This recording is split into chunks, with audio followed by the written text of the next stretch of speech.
Podtacular 345 Bulletin Update for February 7th, 2013.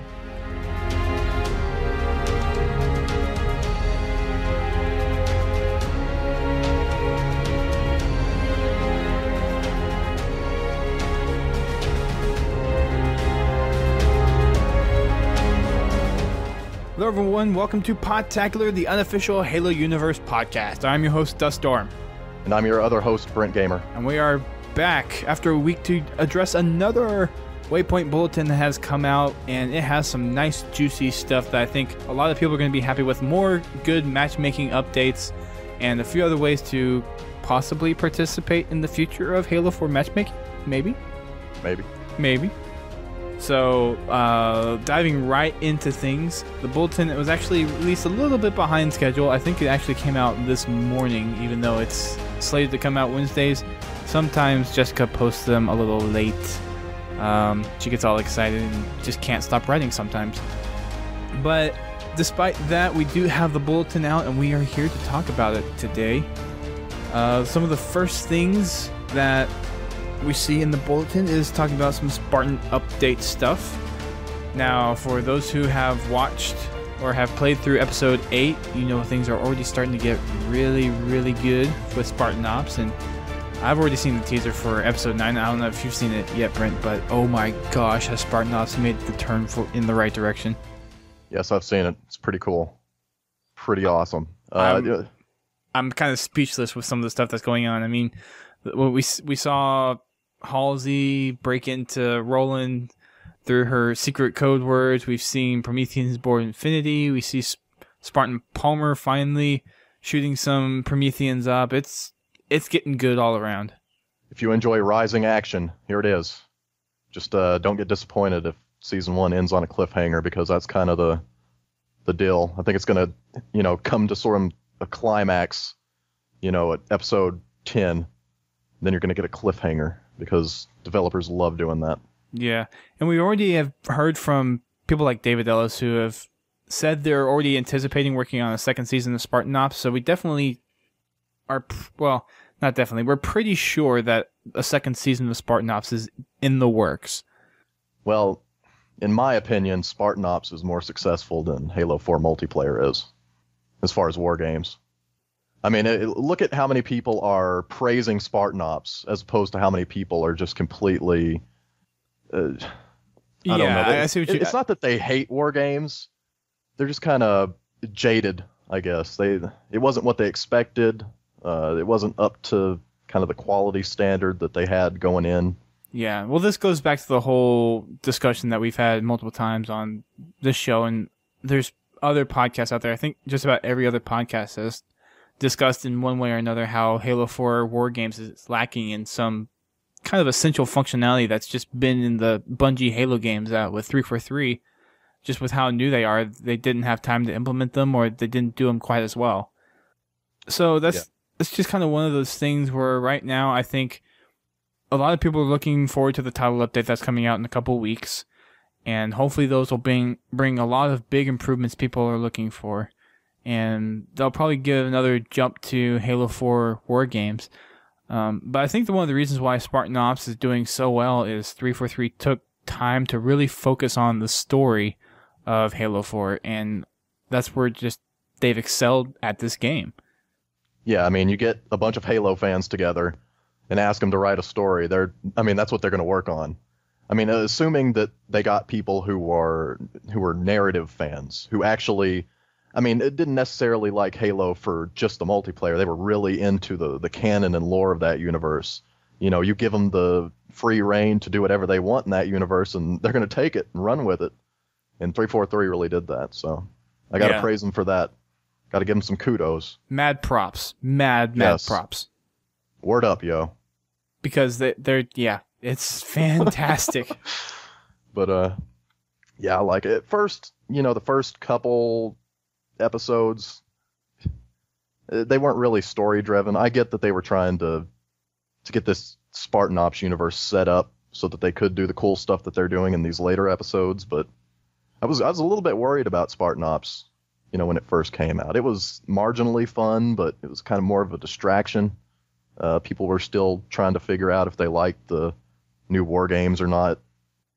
They were just basically more concerned with that at the time. And now that people have kind of moved away from war games, they still want to play Halo, and this is their other outlet to do that. So Right. And for the most part, with the predecessor being Bungie and how Halo 3 was, it's just what 343 focused on, unfortunately, was more the story behind Halo 4, not necessarily the war game stuff. Now, the war games aspect of the game is still pretty solid. It's still a fun experience from my point of view, and a lot of others. It's just there's lots of little things lacking in that experience that a lot of people are very uncomfortable with, don't like, and everyone is out there says it feels like a beta.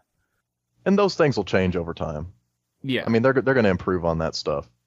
And I mean, go ahead. You go ahead.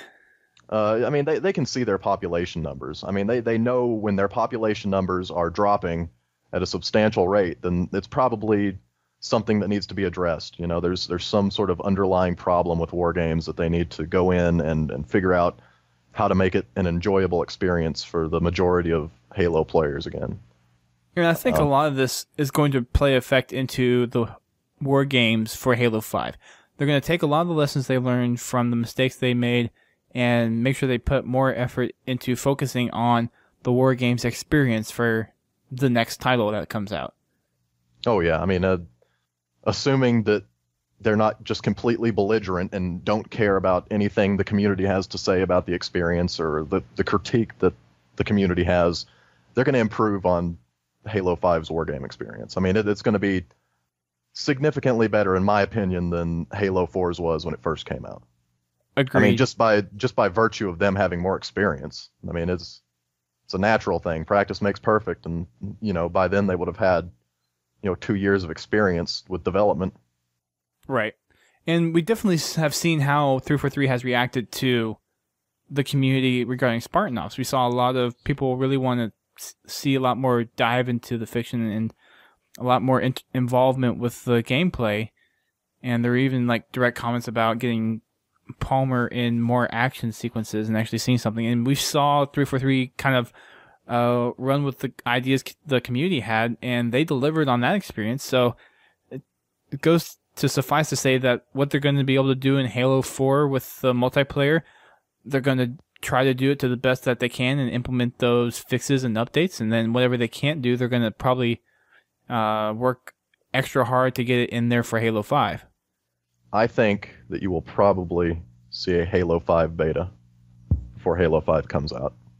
I think that's sure one thing so. that they probably regret not doing with Halo 4. I don't know the underlying reasons as to why they chose to not have a beta for Halo 4, but I mean, they obviously had their reasons. It might have been time constraints, budget restraints, just lack of caring. I don't know. But most of it was, from what I've heard, was time constraints. Yeah, that's what I figured. But I think now that they've seen that if you don't kind of put out a partially perfected War Games experience, day and date with the release, you're going to have a backlash from the community. I think that they would have been able to find some of the problems that the community has with War Games if they had had a beta and fixed it, prior to Halo 4 coming out. Right. And another thing is you have to remember this is technically 343's first game. Yeah. So they are going to be prone to making mistakes for the first one, which we got to give them some slack for, but then again, it is Halo. So it's just right now Halo's going through an uneasy relationship with the developers and the community, trying to figure out that balance. And I think by the time Halo 5 comes out... Hello. Oh, you there? Yep. Hello? Oh, sorry. The connection on my laptop went out. The Ethernet cable came out of it. Oops. The boot's all messed up on it. Okay. I'll just pick back up. And I think by the time Halo 5 comes out, 343 is going to have a lot better idea of what they want with Halo, have a good idea of where the community stands on a lot of the things that they did and did not include in Halo 4, and they're going to make probably a very similar experience to what Halo 2 is and just kind of explode with new content and new gameplay experience. And I'm very, very hopeful for what Halo 5 can bring to the table for the Halo franchise. Well, if they're going to learn anything from Halo 2, it's map structure. Because when people look back at Halo 2 and start to analyze what made that game fun, what made it the kind of quintessential Halo multiplayer experience, it's the maps. I mean, everybody loves those maps. And they just flowed so well with the gameplay. They did. There were very few maps I think people had issues with for Halo 2. So my suggestion would be, get a team of people who just really understand map flow and building a fun map. I mean, that's another thing too. The maps in Halo 2 were fun. Even the maps that had like gimmicks and stuff, those gimmicks really didn't take away from the gameplay that much. They made them fun. I mean, the train on terminal, if you get run over by the train, it's your own fault. Yes. That's just funny when it happens. It's hilarious. You don't get frustrated, you laugh. I mean, even if you die, it's funny.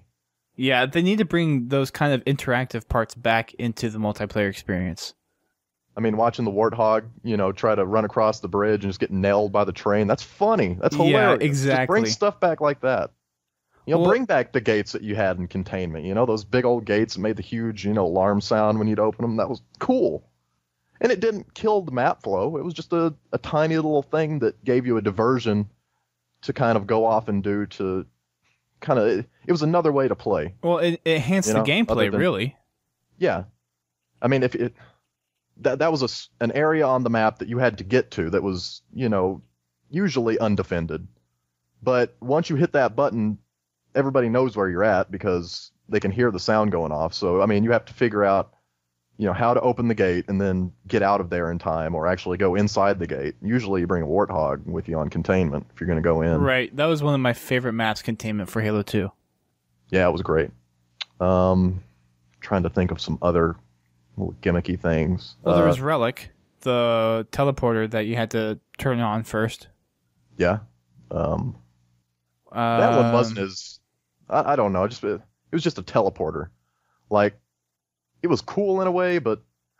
Yeah, I'm just thinking of Switch stuff. Yeah. Like the gate on Zanzibar. Yeah, that's another one. That's a big one. I wish there was like a button you could hit to make the elevator on Ivory Tower stop. Like, that would have been cool. Like, you had to turn the elevator on and off. Oh, that would be interesting. Just all of a sudden you stop and you're on and it's like, okay, where the heck? Or like it starts off in an off position and you actually have to send somebody up to like the top level to turn it on. That would be interesting.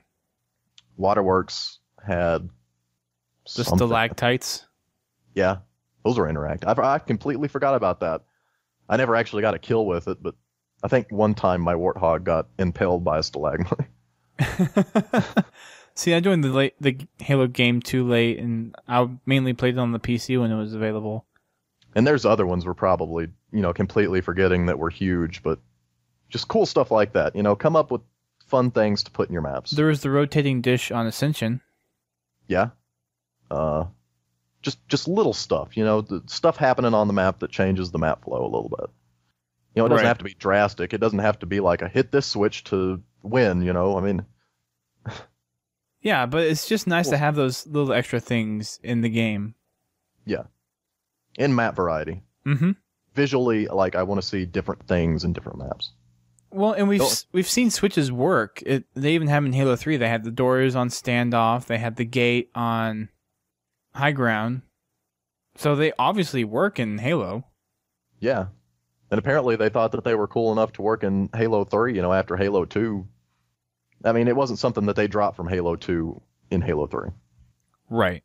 Now, you didn't really see any of that in Reach, which might be because of the inclusion of armor abilities. I don't know. Yeah, that's true. But still, it doesn't mean that you can't have those kind of game flow changes in there with these switches. I think like switch to turn gravity on and off. Like, that'd be kind of cool. Well, if you're in a map like Impact or something from Halo 4, yeah, that'd be really interesting. Yeah. Like super gravity or low grav. Mm-hmm. Like make jetpacks useless. See somebody trying to jetpack in super grav? That'd be great. And they just go flying out of the map. That'd be hilarious. Well, an interesting one would be is to have actual switches. A lot of forgers have been asking for something that can be turned on and turned off. That would be interesting as well. Minecraft does it. Why can't Halo? You know? Different kind of game, but all right. Let's get back to the bulletin here. We have the next map pack coming out soon as well, the Majestic map pack, and that's supposed to be coming out in 2 weeks. And right alongside that is going to be the title update. I wouldn't be surprised if those came out on the same day, to be honest. Yes. I mean, if you're going to put out a title update, putting it alongside the map pack kind of just seems like a natural thing to do. Right. I think they might have done that with Halo Reach. I think I remember updates coming alongside map packs. Yeah, that makes sense. So it wouldn't surprise me. Next up is the next book in the Forerunner saga by Greg Bear is coming out on March 19th, and that is Silentium. So that's going to be an interesting read. I've read through the other two, the Cryptum and Primordium books, and they're definitely interesting reads. If you read the books before playing the Halo 4 game, I think you got a very, very in-depth experience to the Halo 4 campaign experience. But if you haven't read the books and you have played the games, go read the Greg Bear novels because they'll dive into so much detail behind the Forerunners, behind the Didact, and all that Forerunner tech stuff. It's just really, really juicy information that's going to just boggle your mind if you're not boggled already. Now, those are the books that feature librarian erotic fan fiction, right? I guess it's not fan fiction if it's canon. True, yeah, but I wouldn't necessarily say it's erotic. I don't remember any scenes or any storylines in there where it's getting all hot and misty or anything, but yeah, I don't think it's still PG rated reading material. But that book's coming out again, like I said, March 19th. So I'm excited for it. I'm trying to read through the two Karen Travis novels before that comes out. I'm halfway through Grasslands, and then Thursday War will be up next. So I'll probably be finishing up as the book comes out or shortly after the book comes out. So I'm looking forward to that one. Cool. Yep. It's always nice to get extra Halo books. Mm-hmm. I'm just waiting for books that aren't necessarily about the Forerunners. Like, I'm just going to wait until the next series that isn't about the Forerunners comes out, and I'm going to get into that one. Well, have you read the Karen Travis stuff then? Well, I've been thinking about that. I'm thinking about reading those. Well, those are the ones that bridge the gap between Halo 3 and Halo 4. Yeah. I figure those are kind of important if you're going to learn anything about canon. They're really good, because at least the one I'm reading right now, Glasslands, addresses 3 different sides of the story. It addresses the Oni side, and how... So this is going into spoiler territory. But the Oni side on how they're kind of driving the conflict between Covenant factions, and that's kind of why we see a split in the game. It goes from the side of... after Ghosts of Onyx, with Halsey, Mendez, and a few other Spartans in the Dyson Sphere, their journey through the Shield world, and then the adventures of the Sangheli, and we actually follow Jul Mdama. So the character that you've been watching throughout Spartan Ops is actually one of the key characters in this series. So they're really good reads so far. I've gotten halfway through the book. Actually, a little more than halfway through the book. And so far, it's been really, really good information that's coming out of it, and really bridges the gaps between Halo 3 and Halo 4. Yeah, that's the kind of book that I want to read as far as a Halo book goes. But the Forerunner stuff just doesn't interest me. Like, I feel like I need to read them just so I understand, like, what's going on with that entire, race. But well, so it's the two sides to the same coin with Halo 4. It's you have this conflict between the Covenant and the humanity still going on. There's that half of the story for Halo 4, and then the other half is definitely the inclusion of the Forerunners. To me, the entire problem of it's not really a problem, but something that bugged me about the Halo 4 story and the Greg Bear books is that traditionally, for me in the Halo games, the Forerunners were supposed to be this extremely mysterious kind of unknown entity that you were traversing these Forerunner worlds that were built by the Forerunners. I mean, these massive superstructures that could only be built by an extremely advanced alien race.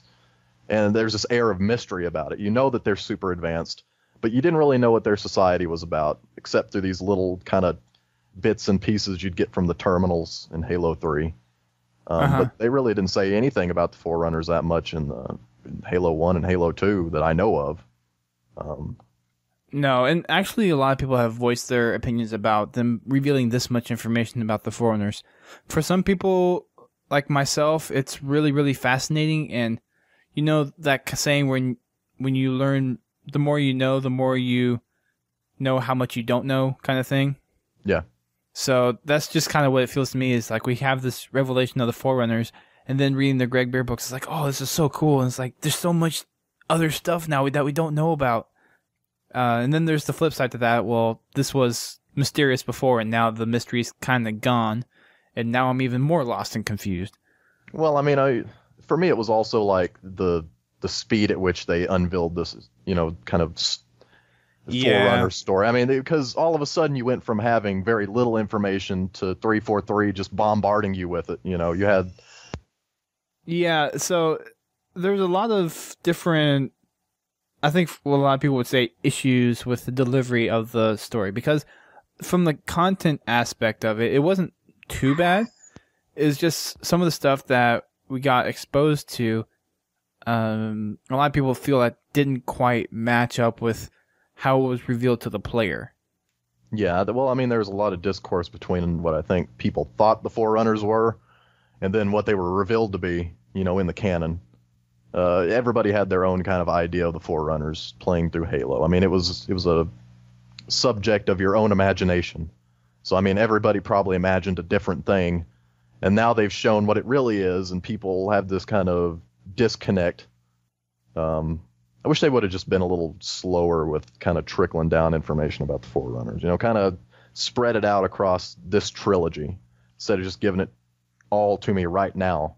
Well, I realize that there's more things that we don't know about the Forerunners, but we know significantly more about the Forerunners than we did prior to Halo 4.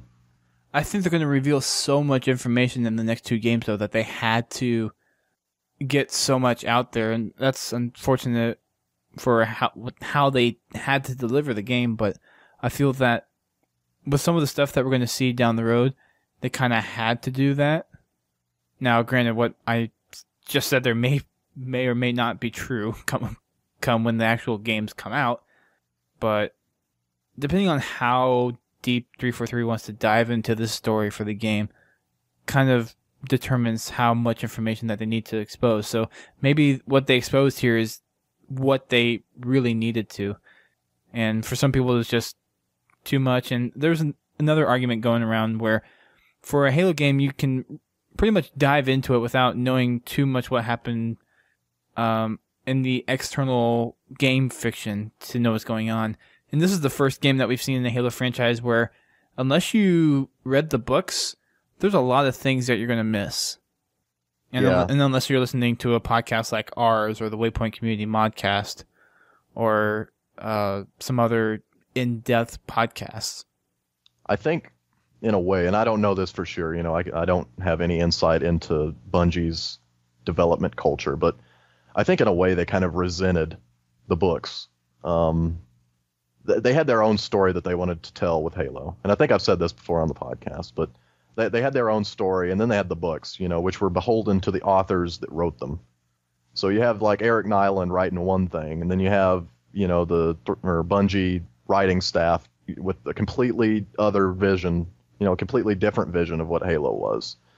And at the same time, you couldn't completely make the books irrelevant. They had to be canon in a way, but you could tell that Bungie really didn't like it. And they showed that with the difference between Halo Reach the game and Fall of Reach, the novel. Yeah. So, but 343 is a lot more interested in, kind of tying in the external fiction, the extended universe, into this universe. Like, it's not extended universe in the sense that this is ancillary stuff that's not going to show up in the games. It's extended as in, you don't have to read it, but if you want to have a full understanding of what's going on in the games, you kind of need to read it. Well, and I think with how well Spartan Ops has been received, that I think the trend towards that is going to increase a little bit. I would like to see 343 come out with videos that maybe sum up the books for people that haven't read them. Yeah. Because being able to take in information that way, like do a 20-minute video on each of the books, and I'm sure you'll get a vast majority of casual Halo players involved with the external fiction that way. Yeah. I think the fear with that would be if you summarize the books and people aren't going to read them.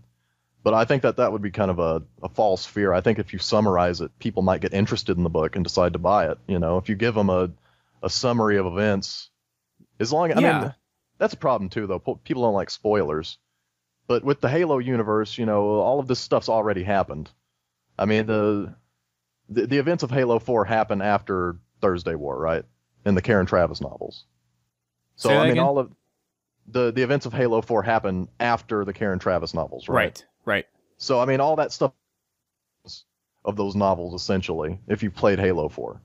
I mean, you don't know all of the outcomes of the individual storylines in those books, but you know how those books affected the in-game universe of Halo. I mean, Halsey's still alive because you can see Halsey on the Infinity. So, I mean, you know that there's not going to be a book in which Halsey dies. Or, that Halsey was lost on Onyx. Obviously, she got back somehow. That's how that book's going to pan out. I don't know that much about the Karen Travis books, but you could probably summarize those books and get people interested in them in a way that wouldn't be just too spoilery. Well, and definitely leave a window where you have people go out and buy the books maybe 6 or 9 months, and then after that time, then release the summary. And go ahead. And then if more people are interested, then they go out and buy the books, because your core audience is going to go out and buy that book within the first month or two of it coming out if they're really into the story of Halo. Yeah, if they're into the story, they're buying the books. Yeah. You need to find a way to get people who are not interested in the ancillary, not ancillary, but the extended universe Halo story. You need to find a way to get them involved somehow, especially if you're going to go in this direction where the extended universe story is increasingly more relevant to the in-game universe story. Because eventually there's a problem where if you put too much information in the books and no information regarding that in the Halo 5 or Halo 6, then people are going to play the games and have no clue what's going on.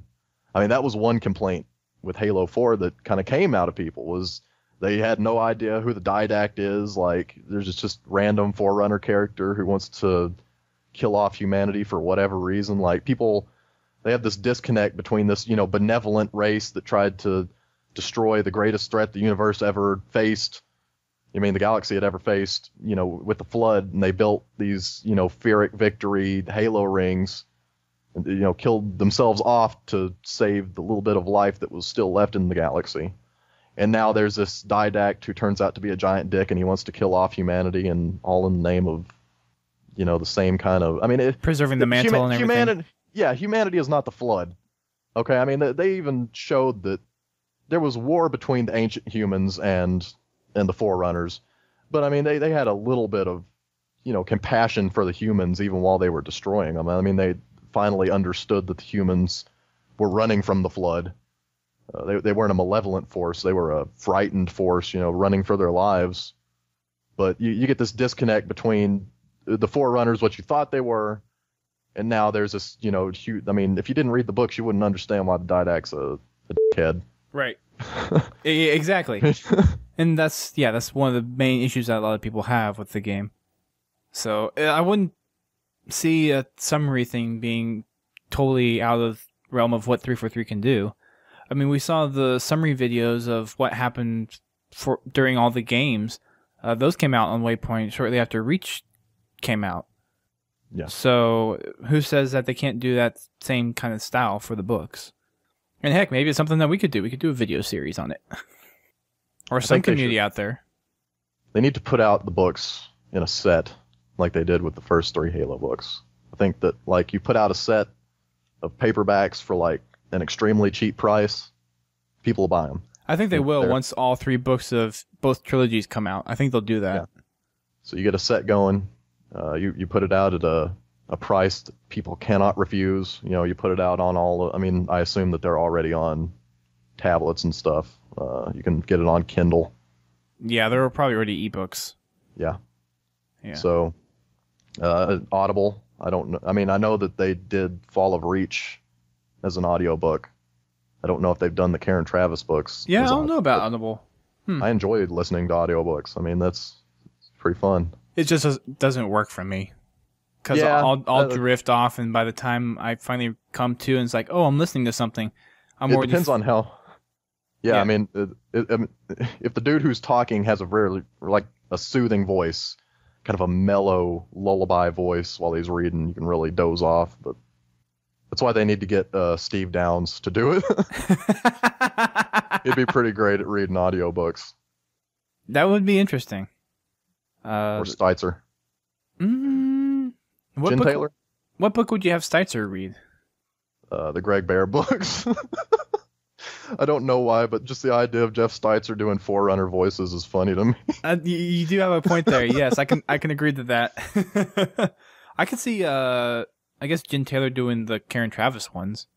Yeah. And then have Steve Downs do the first trilogy and the second trilogy, the Ghost of Onyx, Contact, Harvest, and Cold Protocol. Contact Harvest was an interesting book. Yeah. I completely forgot about that book. I forgot that it existed. It's basically kind of Sergeant Johnson's introduction to the whole Spartan program kind of thing. Halo Origins, Johnson. Yeah, exactly. Let's see. We've kind of traversed away from the Spartan Ops stuff, so let's kind of get back into it. Or the Bulletin stuff, sorry. So episode 8 came out this week, and the cutscene, or the CGI sequence for that, it's still just kind of mind-blowing how they've turned this around. But for the Bulletin, they're kind of doing this a week behind schedule just so they can give people time to actually play through it. So they talk a little bit about episode 7, and one of the funny facts in here that I found really, really interesting was one of the writers for Spartan Ops, Brian Reed. The way they came up with the kind of password Halsey used on Roland to kind of get into his root processes was actually something of a kind of a butt dial text, and the autocorrect on his phone turned it to undid iridium. So that's what they ended up using for the phrase that Halsey used. So I thought that was kind of funny. Yeah, it's a pretty cool little Easter egg, just kind of slide it in there for the fan. Yeah, it's interesting to see what kind of things determine what goes into a game. Just cool little references and things that you wouldn't expect. Little inside jokes you might not know about. Mm-hmm. Let's see. Next on the docket for the Bulletin is the matchmaking playlist update, and Jessica did something very, very sneaky-like. So whenever they get someone big on, they usually do kind of their video introductions, and whenever they have one of their Vidocs, they do kind of similar thing with people. So they were setting up to do it with Bravo, and you could just tell that he's like just so happy to be working for 343. He like the guy that's doing the video stuff, he's kind of setting up, and Bravo's just sitting there kind of doing this crying laugh thing. And I mean, our thoughts go out to you, Bravo. We're really happy and really proud of what you've accomplished, and now you're at 343. We know you're doing great things out there. So kudos to you, man. We are really, really excited to see what's going to come out from you and from the 343 community as a whole in the future. So glad to know that you're part of the team, and congrats to you. Yes, congratulations. You've made it. He did. But so it's a minute long video clip of of him just kind of sitting there, just still can't imagine that he's made it there. And then the bulletin just said that she slipped it in without him knowing. So it's going to be interesting to see, like, well, I'm sure he's probably already tweeted about it, but the reaction that he's going to, or Jessica's going to get from him when he finds out. I just keep waiting for like Barry Manilow to bust in, start singing, "Looks like we made it." You can probably do a few songs for that little bit right there.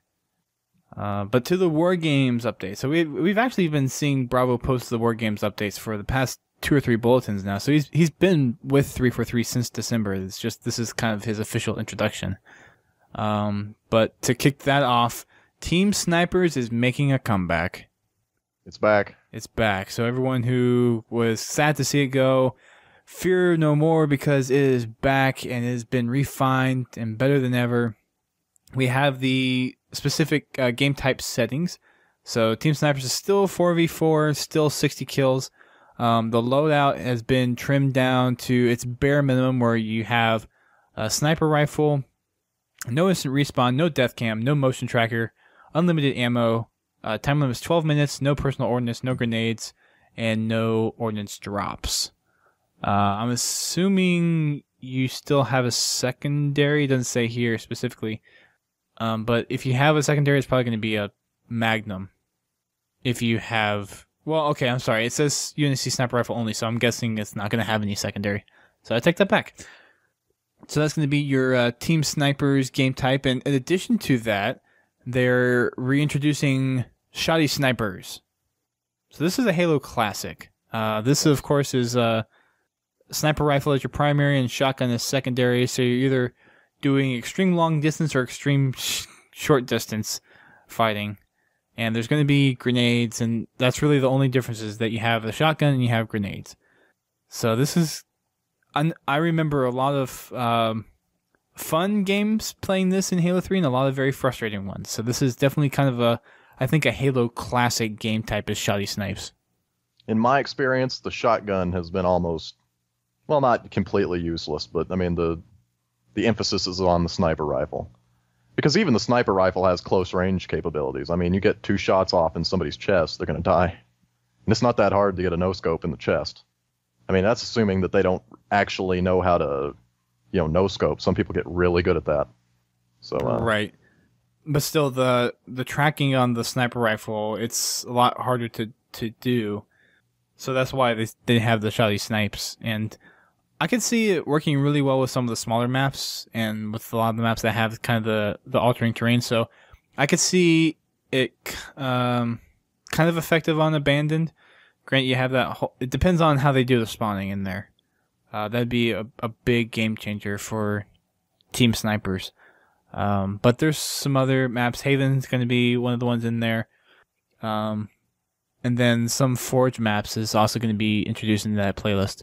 So they have a map list, actually. So it's Haven, Abandoned, and some Forge maps.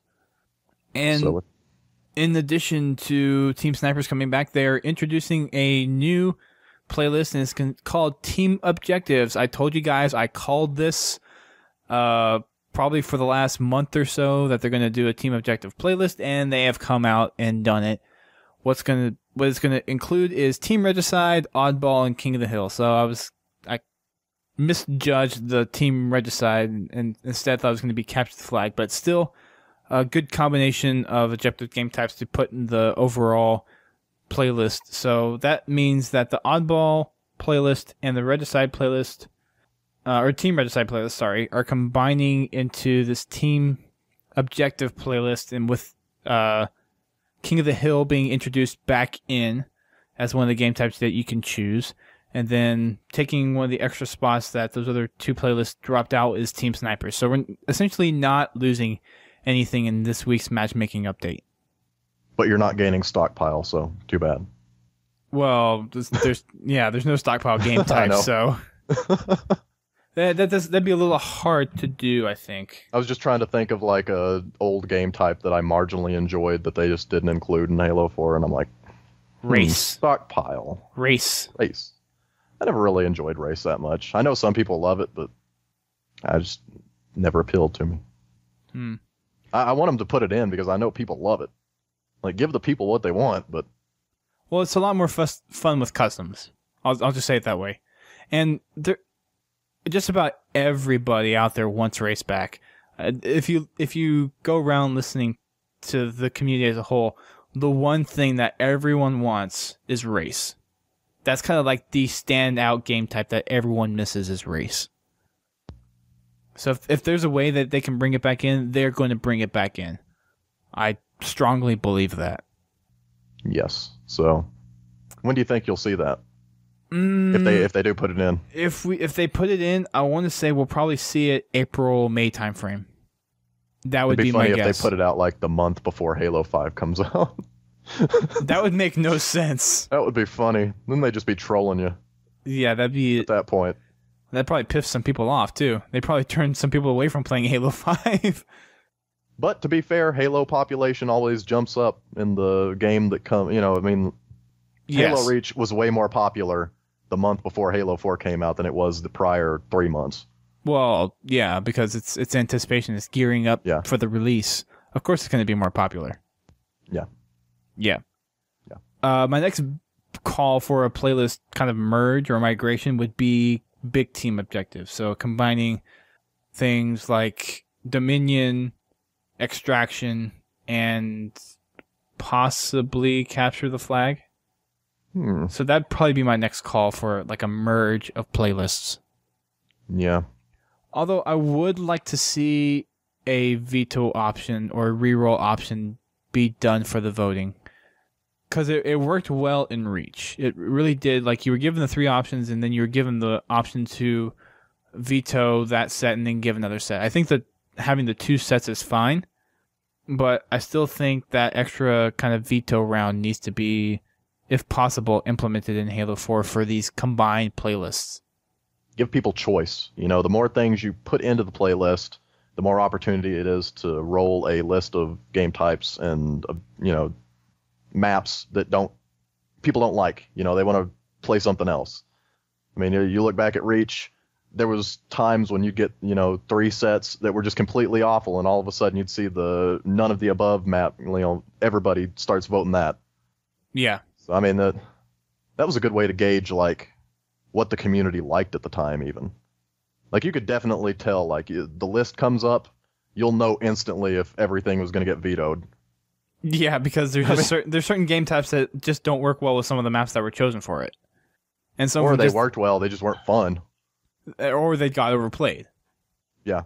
Yeah. But yeah, so King of the Hill is back in that team objective playlist. So if you missed King of the Hill, you don't have to miss it anymore. Yay. They've come out with some updates for the 2v2 playlist. They have altered the tables for the personal ordnance, so there's no more incineration cannons, rocket launchers, sniper rifles, overshields, etc. Any of the big power weapons and big game changer stuff in personal ordnance. So they've dialed that back and really balanced it out for team doubles. I actually haven't played team doubles yet.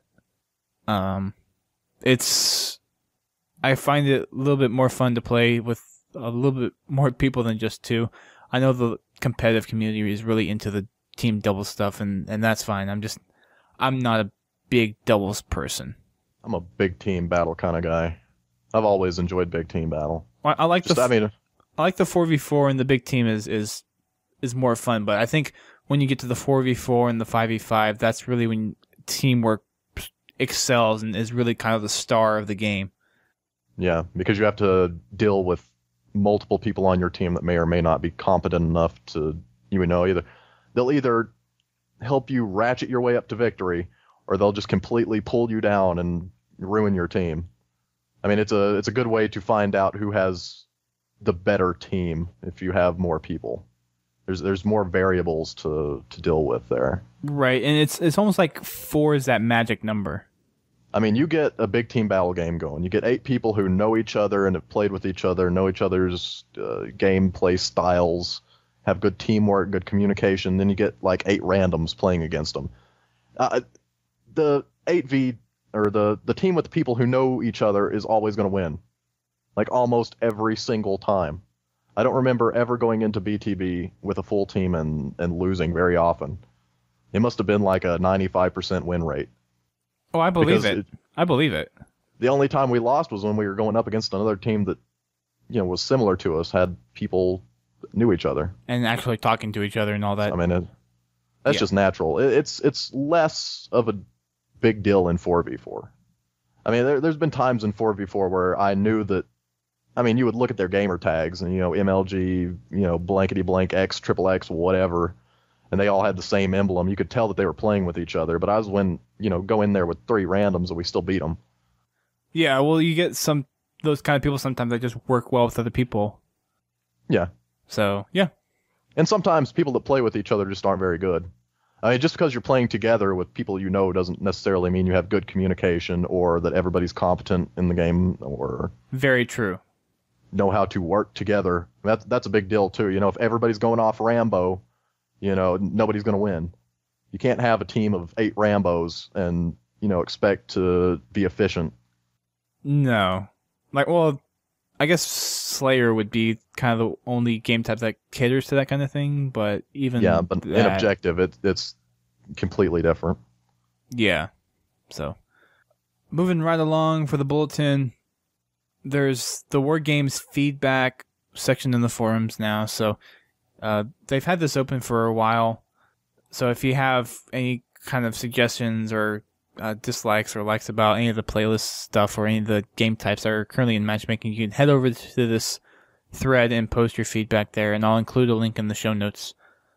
The Team Throwdown playlist, which is the big competitive playlist that they've been talking about for a while now, is actually going to come out in next week's matchmaking playlist update. So on February 18th is when that game type is going, or that playlist is going to come out. This isn't the CSR, the competitive skill ranking thing that's coming out. That's still coming out in April, but this playlist is the pretty much designated competitive playlist for Halo 4. Are you ready to throw down, Dustin? Are you excited for this? I'm intrigued. I wouldn't say excited, but I'm intrigued on what it's going to be like. All BR starts, no health. No shields. I like the DMR. It's basically team SWAT. No radar. No AAs. Mm-hmm. No weapons on map. No ordnance. Mm-hmm. No grenades. No weapons even. I think there's grenades. Melee only. Oh, okay. You're getting funny here. I'm just coming up with. Okay, you're getting funny here. Type. But no, we actually talked about this a little bit before, and I'll go ahead and go through it again. But some of the early details that they've already released is that Throwback is going to be 4v4. You have preset loadouts, forced respawn timers, which means there's no instant respawn. There's ordnance and resupply timers. So all of the random ordnance drops, they're not there anymore. It's going to be set weapons and on set timers. No join in progress, no split screen play, which means no bringing guests along in this playlist. Friendly fire on, which I'm not sure why that one is specified there when it's pretty much almost global across all matchmaking playlists. Max party size of 4 with a big party matching enforced, and that means that you can only bring up to 4 people into the playlist, so you can't bring a full party of 8, or you can't bring in the party of 7 and try to pick up a random. It's max party of 4, and the big party matching enforced means that if you go in with a party of 4, it's going to try to find another party of 4 as a priority instead of trying to find like 2 singles and a double.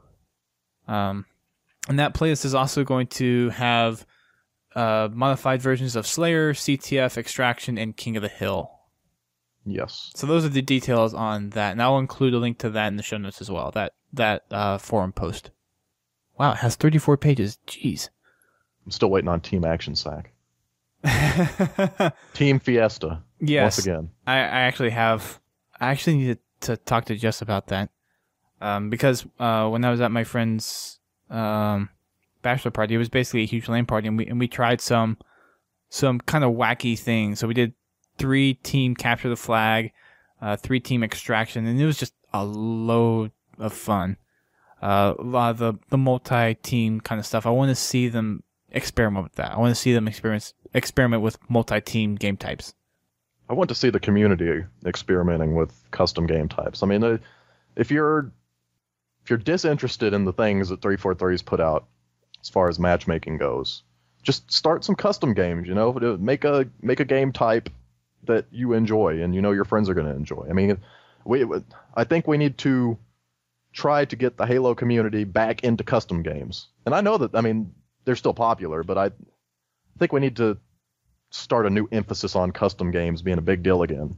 Because people look back at Halo 2 in those days, even though matchmaking was great and the maps were great and the default playlists, game types were great, people still played custom games, and they came up with all sorts of crazy creative things that we still have today. That's where zombies came from. That's where, zombies, I think, was around Halo 2 is when it started. I didn't know if it was around in the first Halo. I don't think you were able to.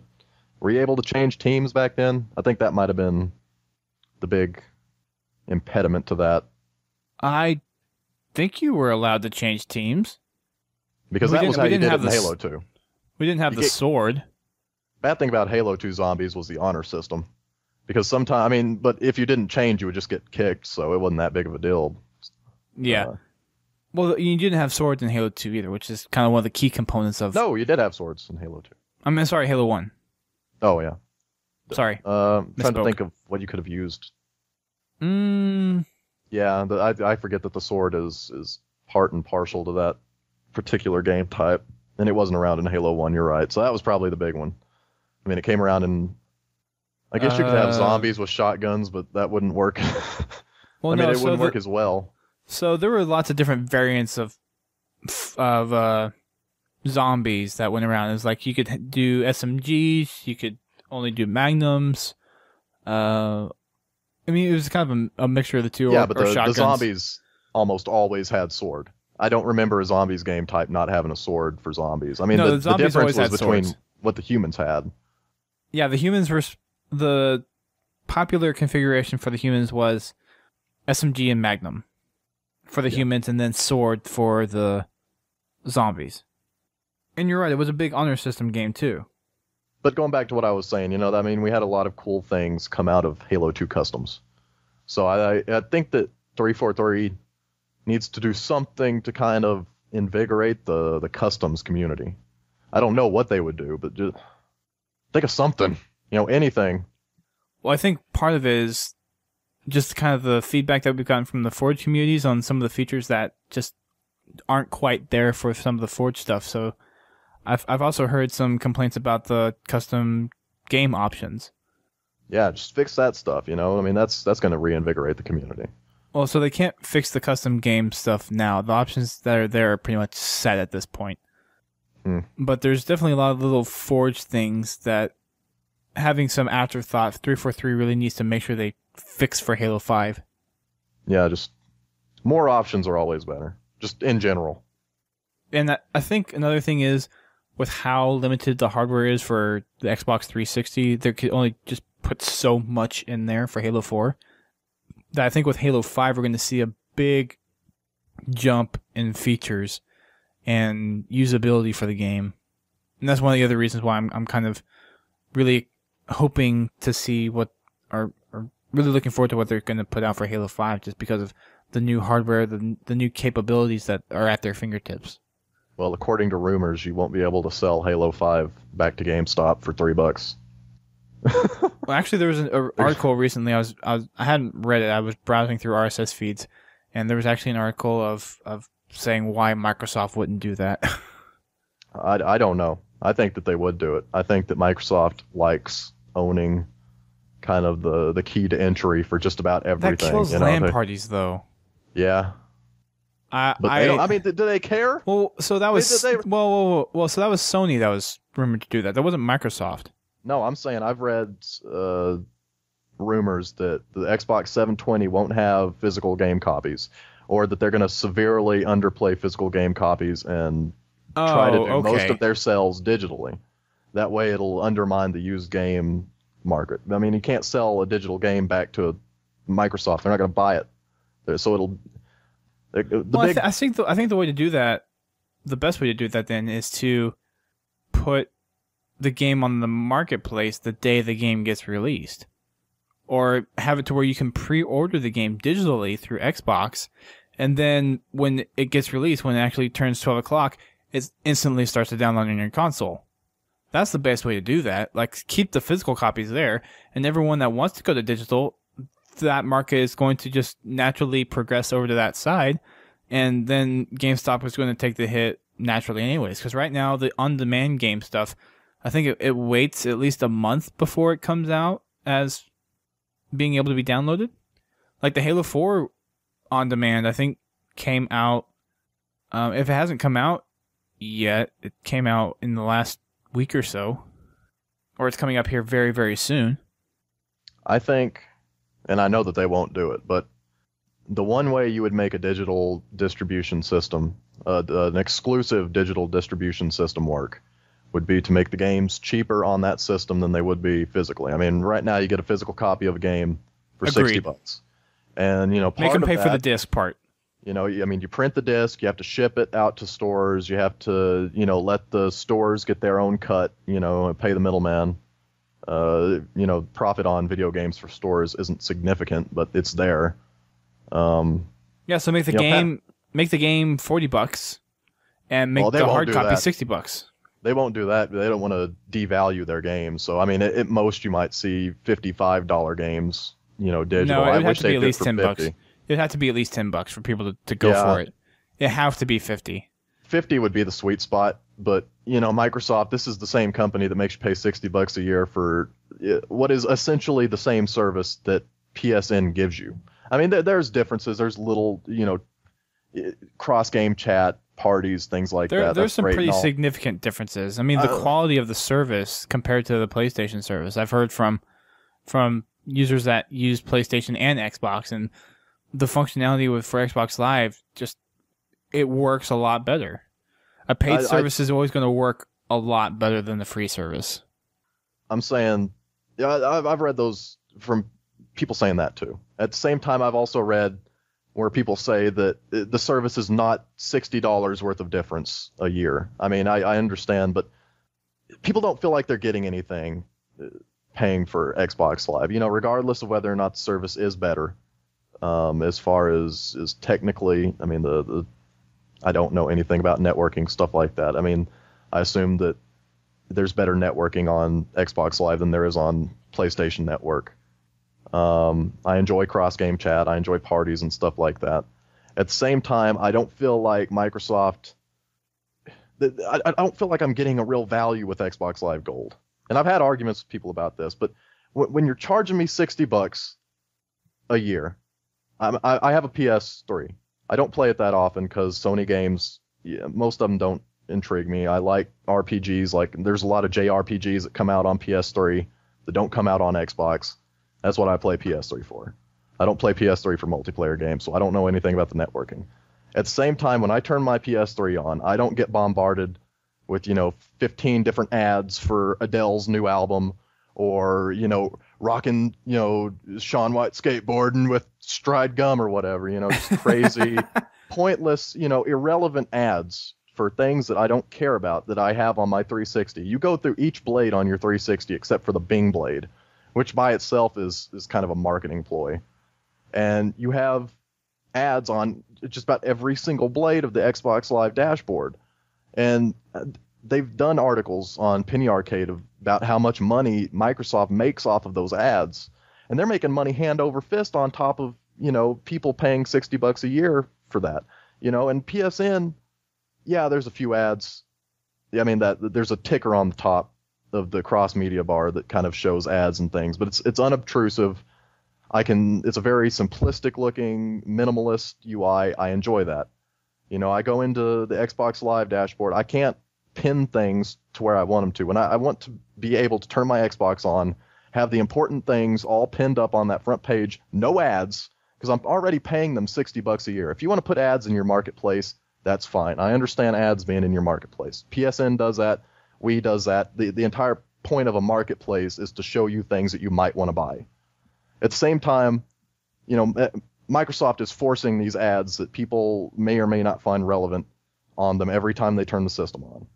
And if you're paying $60 a year, you can pay PlayStation $60 a year, and they will give you like 2 free games every month. I mean, not free, but access to 2 games a month from the PlayStation Classics collection or some sort of downloadable game. That's a value. That's something you are actually getting for your money. And I mean, Xbox, I know that they're not going to get rid of the ads. They're making too much cash off it. I just wish that they would make me feel like I'm getting a value. Give me something. Give me like 200 Microsoft points a month or something for subscribing. I mean, all those space bucks, they're not costing Microsoft anything. If they're just giving them out. Right. They're not taking that big of a hit, giving people, a small amount of Microsoft points a month to maybe go out and buy something on the marketplace. I don't know. I see what you're going with. Interesting thing is on Gamertag Radio, they actually interviewed Major Nelson for their first show of 2013. And they actually asked him that question about paying for live and having those ads there. And he, I forget specifically what his response was, but they like money. Well, so they basically said that these companies are paying a buttload of money just to get gamers specific ads onto the console. And Major Nelson's like, well, we're not going to turn away that line of revenue into the service. So, I think that's what I'm saying. They basically just answered, we like money. That's what they just said. I mean, they're not going to turn away money because of course they're not. But at the same time, they need to understand, you turn on the Wii U. I don't know. I haven't played Wii U, but from what I understand, you're not bombarded with ads when you turn that UI on. Yeah. And it connects to the internet for free. There's only one small ad on each tab, and it's in the bottom right corner. So, but I mean, it's still there, and and these ads aren't even relevant. If they were promoting actual games like Xbox Live Arcade games or something, I'd feel better about it. But it's stuff I don't even care about. It's Doritos ads. Yeah, it's Doritos, Old Spice, some of those other. Yeah, I don't care for them much either. I mean, I'm kind of in the same boat where I would really like to see this ad. I would personally like to go back to the Blade system. Have a more. The reason I'm talking about this is because what Microsoft is doing now is probably a good indication of what they're going to do with the Xbox 720. And right now, Microsoft, there's 3 things you can say about them. Microsoft loves making money. They will not turn money away. 2, they like having control over users, which is true about just about every. I mean, Nintendo has. I mean, it's crazy about wanting to control users to the point of not even wanting users to talk to each other.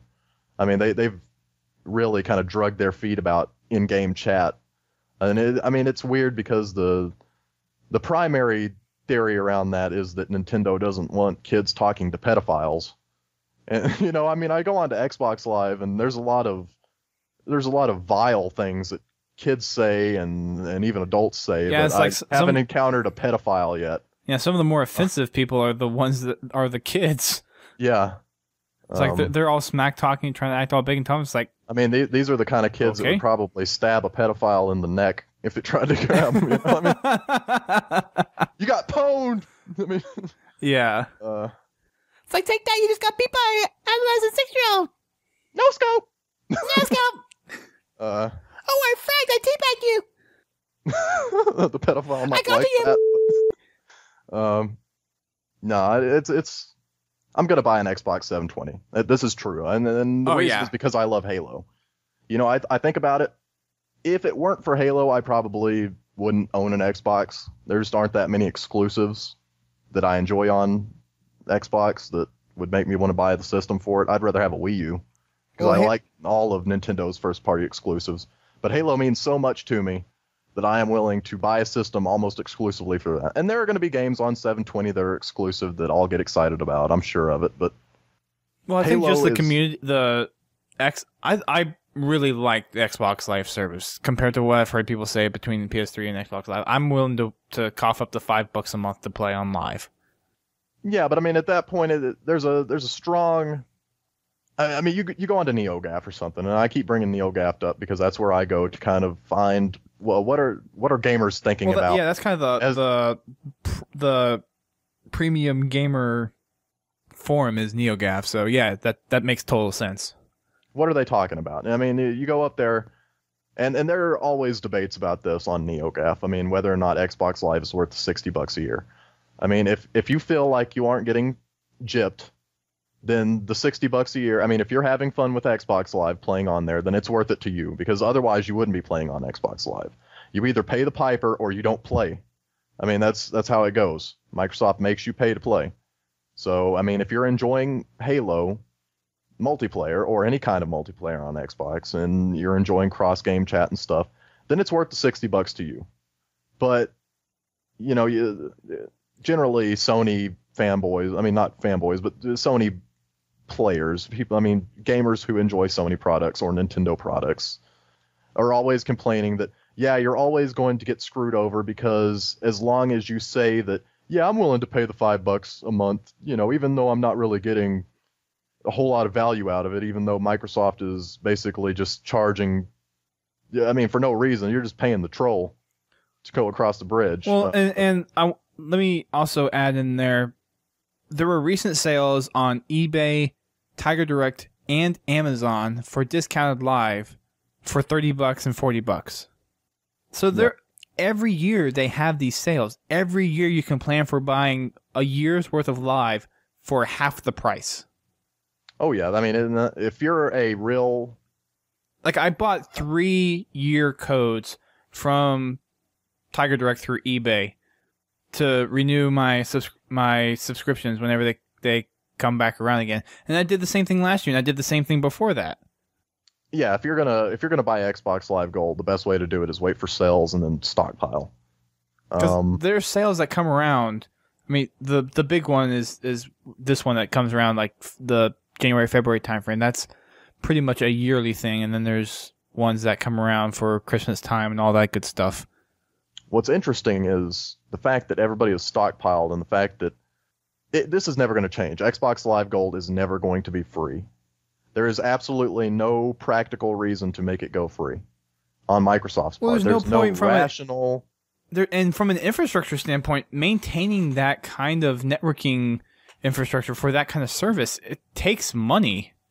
Yeah, but I mean, the PS3 gamers, you know, come around and they say, look at this. I mean, it works. We have the same service. It's free. Look at how long that it was out that one time. Yeah, I mean, but I don't know if Microsoft could get hacked in the same way. I'm not sure. I mean, the backlash that caused Sony to get hacked was they took away Linux support from the PS3. You couldn't install Linux on your PS3 anymore, and that got hackers pissed, so they hacked PSN. And it was out for months. I don't remember how long it was. It was 4 or 5 months. I think it was. Yeah. 4. And that is a long time. I mean, but I don't know if that was a problem of Microsoft. The same thing could have happened to Microsoft if they had pissed off hackers somehow. I mean, whenever they went after, and it wasn't just the Linux thing. There was also that they tried arresting the guy who had figured out how to basically jailbreak the PS3 and put homebrew on it. Yep. I don't remember that guy, but I don't remember his name. I forget who he made it to Mexico or something. He was hiding out in Mexico for. I thought that was kind of funny. You know, hacker on the run, but I mean, and there's other stories of people in similar positions that had to flee the country, you know, to find sanctuary, but that really causes huge backlash from hackers. Mm-hmm. And, you know, I wonder, you know, even though I'm paying $60 a year, what if Microsoft pissed off hackers somehow? And I'm not sure exactly what they'd do to cause that, but, you know, could they get hacked just as easily? I mean, you're paying $60 a year for this service, but what if it got knocked out for 4 months? I mean, would you get your money back? Would you get, you know, $20 back from that? I mean, PSN, they didn't charge. I mean, they gave people free stuff, and people weren't paying for that service. I mean, right. I remember when they came back up, you'd get like 5 different games you could choose from. I mean, how do you think they're paying to keep that infrastructure up now? It's not as robust as the Xbox Live experience. But it works. I mean, you can play multiplayer games on that. People play multiplayer games on the PS3. I mean, people look at the numbers for Call of Duty on PS3. If it were completely broken, those numbers would be I mean, there's a bigger number of people playing on Xbox Live, but that's just because there's a bigger player base on Xbox Live. I mean, you play on Xbox Live because that's where your friends are. That's where your friends have always been. You know, I don't have anybody on my PSN friends list, literally. Yeah, I don't have many either. I don't even have you on there. It's just. I mean, I've played PS3 before, and I've added people on there, but The big question is, will Xbox Live Gold improve for the Xbox 720? Will they at least make me think that I'm getting a value out of it? Will they give me something that differentiates it from the free service that the PS4 provides? That's my question. Now, I think that's a good question, yeah. It's a question that even if you have the answer, it won't matter, because I know that I'll buy a 720 and I'll pay for Xbox Live Gold and I will buy Halo 5 and Halo 6. I'll get the limited edition or the Ultra Super Collector's Edition or whatever, and I'll get Halo 6 and all this stuff. So it really doesn't matter. Microsoft has me over a barrel. I mean, yeah, they're going to get their money either way. Yeah. So I just want to give me something that makes me think that you still care about me, Microsoft. You know, give me something to brag about in the NeoGAF threads. Give me, whenever the Sony fanboys start, complaining about Xbox Live Gold, give me something to fire back with. I'm just talking as general Xbox Live gamer here. I don't have a NeoGAF account. Cross-platform chat. Cross-platform chat would be huge. Between what, like PC and 360? PC 360, tablet and 360. I have this weird idea of like a kind of console revolt against PCs. Like they all decide that they hate the PC, and so they all like collude to make this cross-platform chat system for PS3, Wii U, or PS4, Wii U, and 720, or like a unified console gamer tag system. Like that would be nuts. That would be kind of crazy. But the PC's coming up. I mean, the PC community is rising up. I mean, have never thought of PC and the console things as really being kind of going away or coming. There's been multiple articles from a slew of different people saying the console industry is going to die out. The PC gaming industry is going to die out. Neither one of them is going to die out. They're two separate platforms, and there's a lot of console gamers and there's a lot of PC gamers. It's really kind of just the focus on what kind of games are on what platform. The consoles are very good for racing and first-person shooters and some RPGs, where for the PC, you have a lot more fine grain. You have games like StarCraft and Team Fortress 2 and League of Legends and World of Warcraft those work on the computer experience. So neither one of them is going to go away. It's just a matter of where your preference is. I think in the PC gaming community, there's this, and I'm not saying it's from there's this elitist gamers, kind of. There's this, well, not even elitist. It's like they want consoles to die off because they think that the consoles are holding games back. And there's good examples that they can show of how, I mean, the games on consoles aren't being as creative as games released for PC. I mean, you're not going to get an Antichamber on 360 or PS3 day one like you would on the PC. It's a more open environment. The PC allows for more creative game types. I mean, right, you get but things on PC like FTL. You're never. I mean, that's a cool game. It's a fun game. You're never going to get that on the console. Right, but it's the casual market that everyone's trying to cater to, and that is where the console comes in. That's where the majority of the casual players reside, because it's one system that can play all the games they want to play. It's not a system that they have to keep constantly updating with better, newer graphics and whatever else that you need to stay up to date to run. That's the one thing I like about the console. I kind of like the walled garden experience of the console. I mean, that's messed up, but I think that both can exist at the same time. I don't see why. Oh, definitely.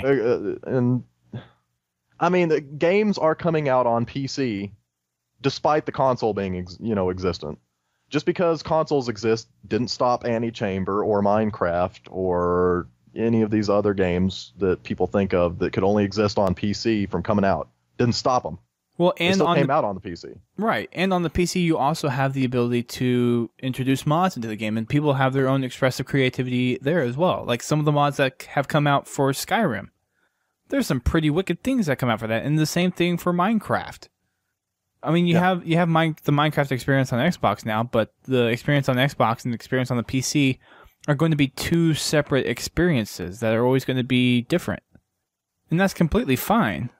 Those two kind of league of gaming platforms, yeah, they kind of have an effect on each other, and I guess I can see where the argument where console gaming is kind of holding back PC gaming kind of falls into effect, but each one of them is going to keep on going no matter what. Yeah. The console gaming market is never going to die off because there's a lot of money to be made there. The PC gaming community is never going to die off because there's always going to be this creative urge to make fun games and have a place to put them. I mean, right. Look people at Happy are going to Wheels. want to make these games, and they will find a way to release them. And Look at Happy place to Wheels. release them is PC. Happy Wheels and Slenderman. Yeah. There you go. So, coexist. Yep. PC and consoles together in harmony. And don't forget the third one, handhelds. Oh, well, I mean, I consider those console. I mean, they're handheld console, but it's a completely different kind of console market.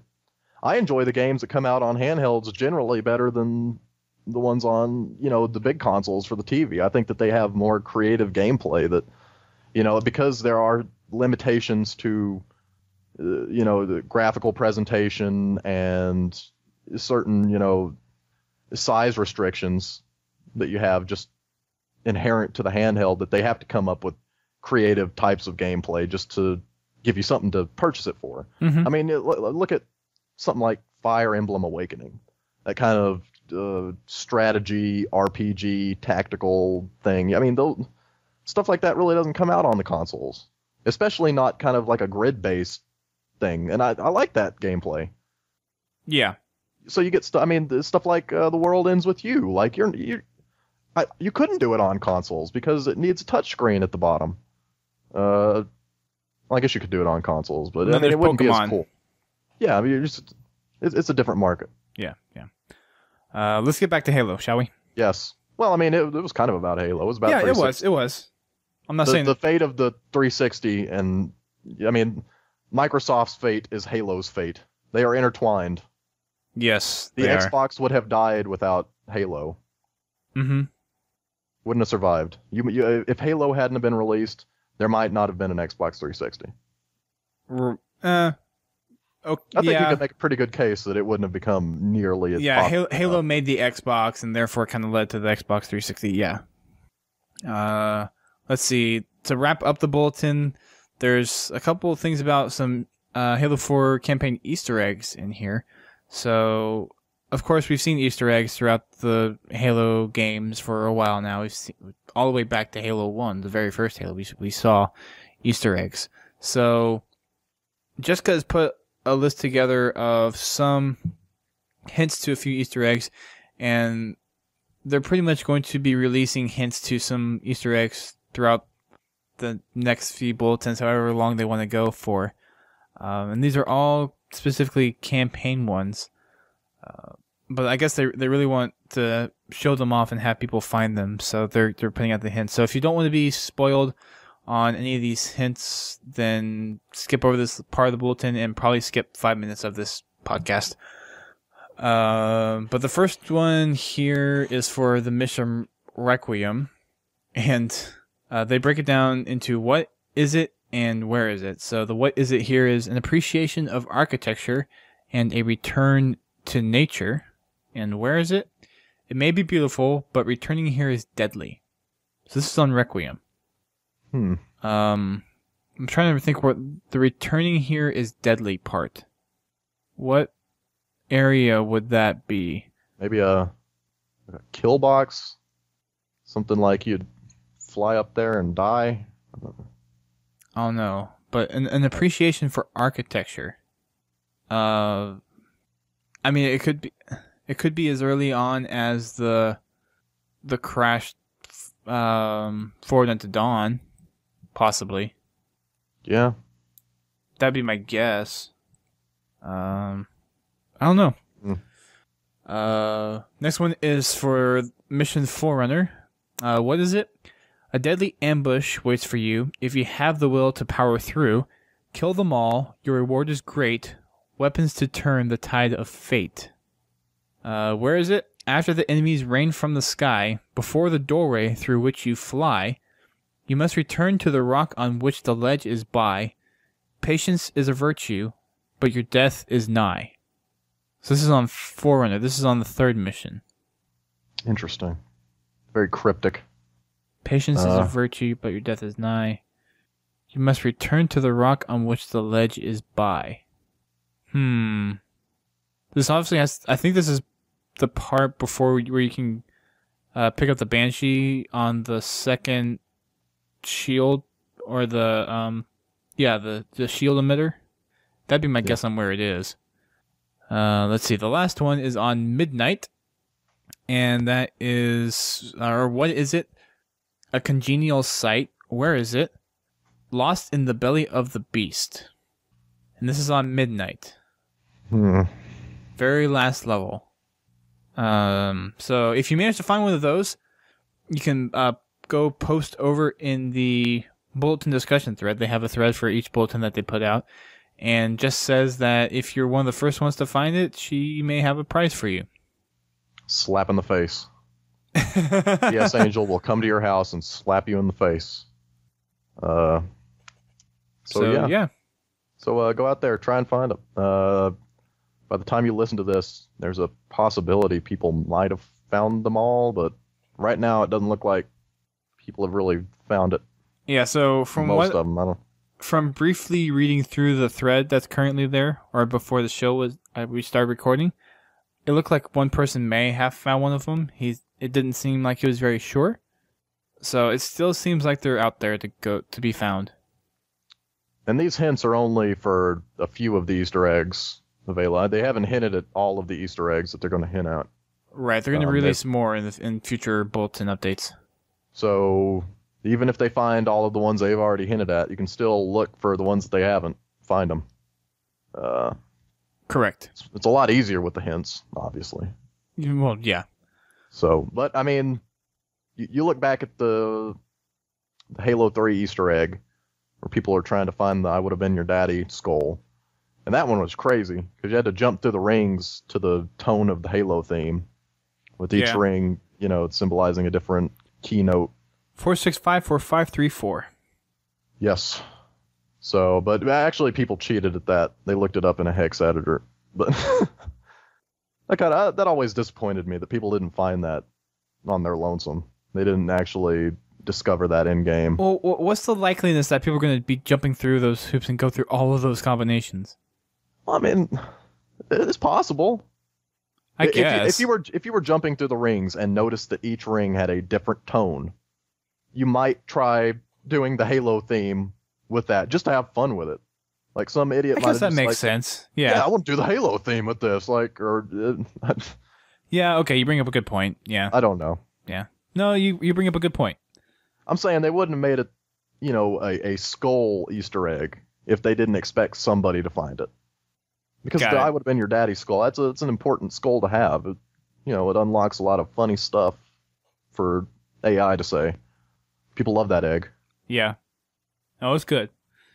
So something that's not specifically addressed in the bulletin, but did come out yesterday, is the official community cartographers thread. So what you can do is, they just opened this yesterday, as of this recording. So actually the same day the bulletin came out. And if you have a map that you've been working on in Forge and you want to see it be put into matchmaking, then this is your chance. We'll put this thread in the show notes as well, but you can go through all the kind of checks from the post here, make sure everything is kind of put to order, all your spawn points are done correctly, all the game type spawns and objective plates and markers are done correctly. No big exploit areas, kill boxes and safety zones are where they need to be, all that good stuff.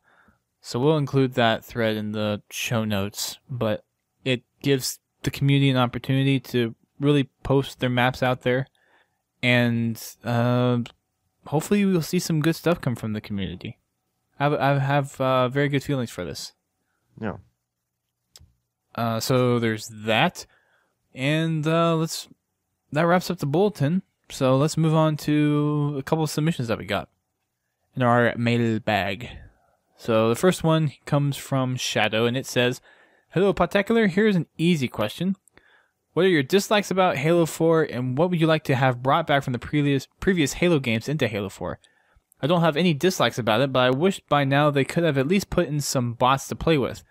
That would be awesome, and maybe would get a lot more buys from people that don't have internet to play online. Later, Podtacular, and keep on fragging those trucks and mechs." Dislikes about Halo 4, I think we've voiced a lot of opinions already on some of the stuff that's kind of problematic with war games. Stuff that's kind of with the campaign where we already mentioned on this show. That's how some of the stuff got brought in a little too quickly. I hate Halo 4. It's awful. It's the worst game ever. It just sucks, man. Just sucks. You know what I dislike about Halo 4? The entire game. I guess severe dislikes.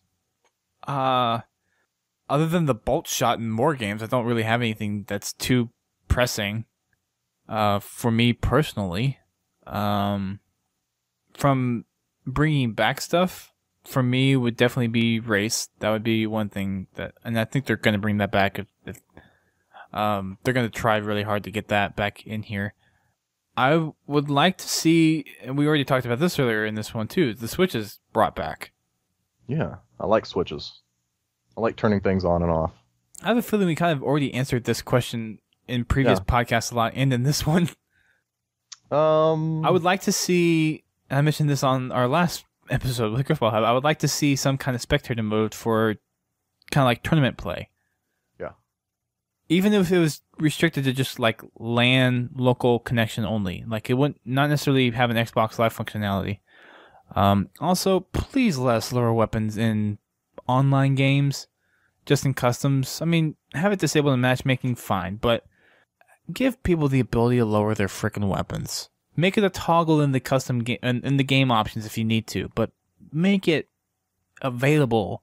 It making machinima so much easier. I want Sarah Palmer to say eggheads again more frequently. That's what I dislike. Like people dislike that, and I was like, I love it. I want her to say egghead every single sentence. I don't think she's really said it at all these few episodes because of how much backlash there was. I mean, that's what you get. That's what you get for complaining. Yep, they listen to you. Now, no more eggheads. I think you're one of the sole people that like her saying eggheads that much. I'm like one of... Well, I don't even know anybody else who liked it. I'm like the only person who enjoyed that. Got a kick out of every time she said egghead. I mean, just because it was so right. cheesy. I'm not saying it was awesome. I mean, it was like in a cheesy, like, that's your catchphrase kind of thing. You know what I mean? Yeah, so it was all right. I didn't mind her saying it the first few times, but it just got repetitive and overused. I liked how like it kind of signaled this resentment and hatred that was deep inside Sarah Palmer's heart. She like hated science types. She's like, eggheads, I hate them. Like, hate to break it to you, Chickadee, but they're the ones that made your armor. You know, blaming everything on eggheads is funny to me. I don't know why. Yeah. It's this irrational hatred of something you don't understand is funny. Yeah. Yeah. You want to take the last one? Yes, RJ Diaz says, "Hey Podtac, lately I've been hearing that the Podtacular community is dying and that you guys are trying to bring it back up. I would post on the forums myself, but I'm not good at all with this forums. But you are announcing this customs night. I have some extra custom maps and game types I'd love to try out with others. I have the lamest friends that just play Call of Duty and Minecraft. Sad face. I don't know if these are the funniest... I don't know if these are the funnest maps to play because I don't have a hard drive, so I can't post to my file share, so there's no rating or knowledge of how my map relates to others. So I hope to try out my maps on this customs night. Halo. Gamertag RJD93. So wait, you have to have a hard drive in order to upload to a file share? I guess. Don't you... I don't know why I would have said that it couldn't post. That doesn't quite make sense. So wait, how are you playing war games then? I mean, I guess you could have a like a thumb drive or something, but even that doesn't make sense. I'll ask Jess about that because that does not make sense at all. That you can't upload to a file share if you don't have a hard drive, or I'll post it in the Waypoint forums or something. But yeah, so we're definitely looking at doing a customs night. I dubbed it Wacky Wednesdays, the last bulletin update we did. Projected that we would probably start doing that is late this month or the first week of March. There's some things I'm working on with kind of trying to get the community back up and running. Like I've been working on videos. I've been working on, and actually haven't announced this officially yet, but I'll get to that in a second. I've been working on the Facebook page and kind of getting that up and running too. So I've been kind of juggling a few things between getting the community up and running and still maintaining the kind of podcasting repertoire that we've been putting out. Like you guys have probably noticed that we've been putting out 2 or 3 episodes every week for the past couple of weeks. And it's just going to be like that probably through March. Sorry to overwhelm everybody, but I think from the feedback that we've gotten, you guys don't mind it too much. And we just have a lot of content to talk about, and we're really excited for what Halo 4 has brought to the table and are just kind of open to talk about so much. So there's stuff going on there. One thing I personally have been working on is a guide to Spartan Ops. So I posted on Twitter and Facebook, and I even posted in the HBO forums, a document that I've been working on for the past 2 months that pretty much summarizes the first 5 episodes of Spartan Ops Season 1. And with that done, it's about, I believe it's 32 pages with 4 pages that are just kind of a table of contents and then the title page. So it's 28 pages of written walls of text. And it's a complete analysis of the storyline and walkthroughs for the whole, for each chapter. I would encourage you guys to go and check it out. I will have a post up on Podtacular here shortly after this podcast is released where you can go find it. And I actually got an idea from the folks over at Gripple when I had them on our previous show about posting this as just kind of a blog kind of thing. So I'll probably start posting these as blog entries on the homepage of Podtacular, just kind of one chapter every day or so, just doing it throughout the weeks up till the release of when I actually release this full final document. So I will post that up, and if you guys want to provide feedback, definitely let me know. I put a lot of time and effort into this, and I hope that you guys really enjoy reading it. It's long, so you don't have to read the full thing. The final version of it's going to be coming out in the March timeframe, and it's going to be a nice PDF with pictures and some other assets in it. So I think it's going to be something that a lot of people are going to hopefully enjoy. So now that you've written that up, do you have a new appreciation for the Spartan Ops writing team? Like development team in general? It's kind of a love-hate right now because with how well and how much they've changed the Spartan Ops experience for the next 5 episodes, there's just so much story in the cinematics and there's so much now behind the actual gameplay stuff where that 30 pages is going to easily become 80 pages long of content. Yes. So while I have a deep appreciation for how much they're writing for Spartan Ops, now I'm like, well, screw you guys for making me do even more work than I was anticipating on doing. Oh, man. So I thought this was going to be like... Go ahead. I was just going to say, I sent it over to Jess a couple of days ago, and I haven't gotten a response back yet, but asked her to kind of spread that around and see what people thought. So we'll see what happens, but I think if you... I know it's a little late because we're already kind of halfway into the second half of the season, but by the time I got to it, it was already mid-December, and like I really want to do this, so I just kind of sat down and did it. And this week I'm going to start writing up my summaries for episode 6 and episode 7. What do you think a good price would be to charge for the next season of Spartan Ops. If they're going to charge. And I think they will.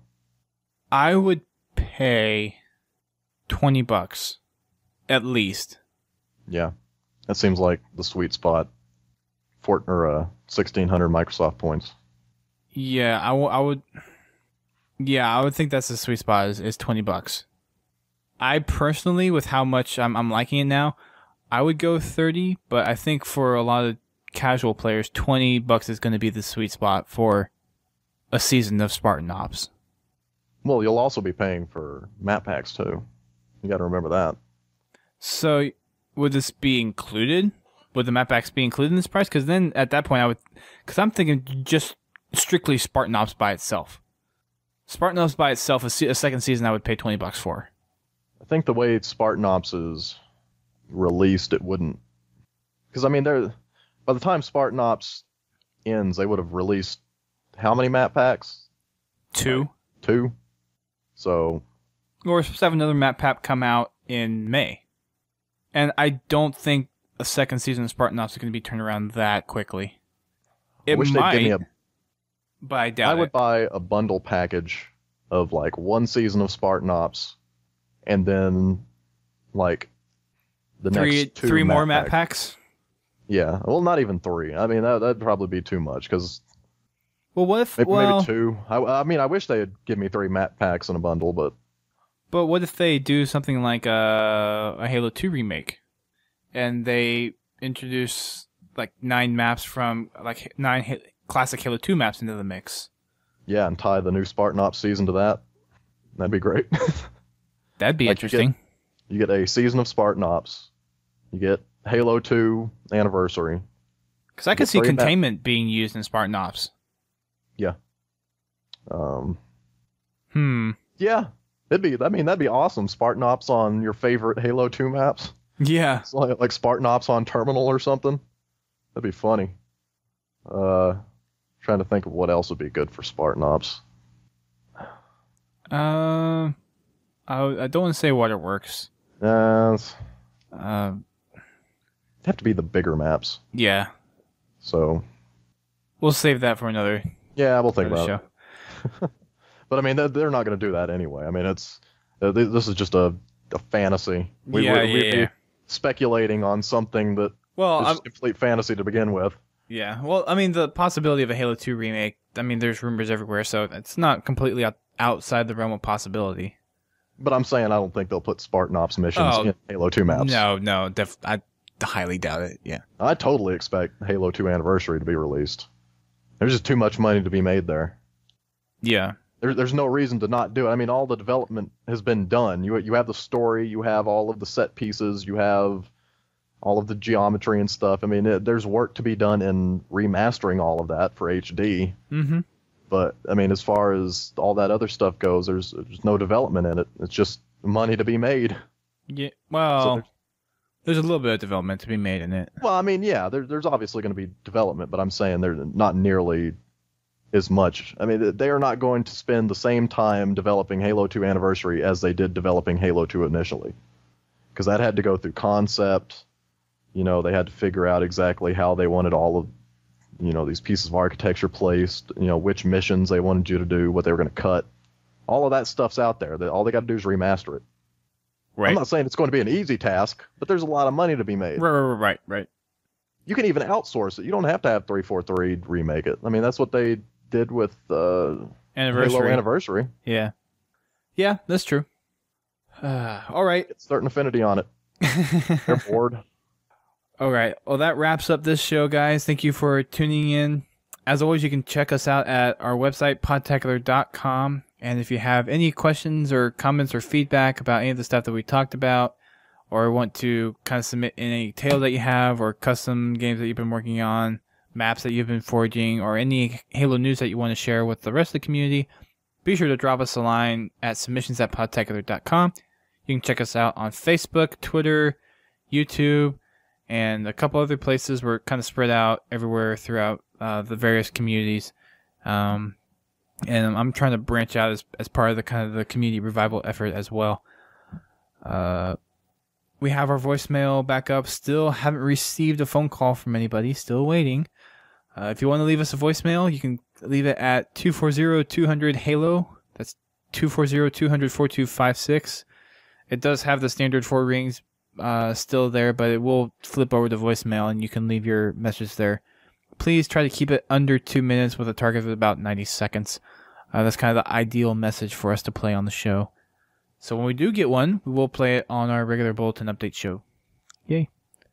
Yay. Yay. Yay. We ever going to do Tells from the Foxhole again? Is that still a thing? Yeah, if people send them in, of course. Yeah, so, I mean, do that. Like, if you're playing Halo and something cool happened, you send it in. Like, submit it. We need stuff to talk about on the show. I mean, Podtacular is a user submission show, as it has always been. Yes, we want to talk about your funny stories. Yes, cool stuff, funny stuff. We had a lot of fun experiences back in the day where someone would just send stuff in, and we would rant on it for 20, 30 minutes, just on one funny tale. So if something happens to you, please let us know. Please send it in. And if it's too difficult for you guys, if we need to make it easier, let us know. Tell us that we need to make a submission box easier to use to submit your funny tale or something. Like, call me up, tell me that you need to talk to me in, like, an Xbox Live lobby, and then I will, like, come to your lobby and write down your tale. I don't know if we'll do that. No, I'm not sure. No, I wouldn't do that. I'm just gonna say right now that I won't do that, just to discourage you from doing that. But do send stuff in. Write to us. Yes, please do. Write things to us. We love getting letters. I mean, there was a time where we were getting like 13, 15 submissions a show. Yeah, and that's back when we started to hate letters. We were getting so many. Yeah, we had to cut some out. We're getting like 2 a show, and we're like, please, we're lonely. Send us anything. So yeah, please, if you have anything, please send it to us. Yeah. And we will be not just, as long as it's Halo related. Well, yeah. It can't just be anything, obviously. Anything with a filter. And that filter being Halo 4. So please do that. We would appreciate it very much if you kind of share your experiences with us. And with that said, thank you guys for tuning in, and we will see you guys next time. Keep on fragging them trucks. Keep on fragging war games. Keep on fragging the bolt shot. Keep on fragging Easter eggs.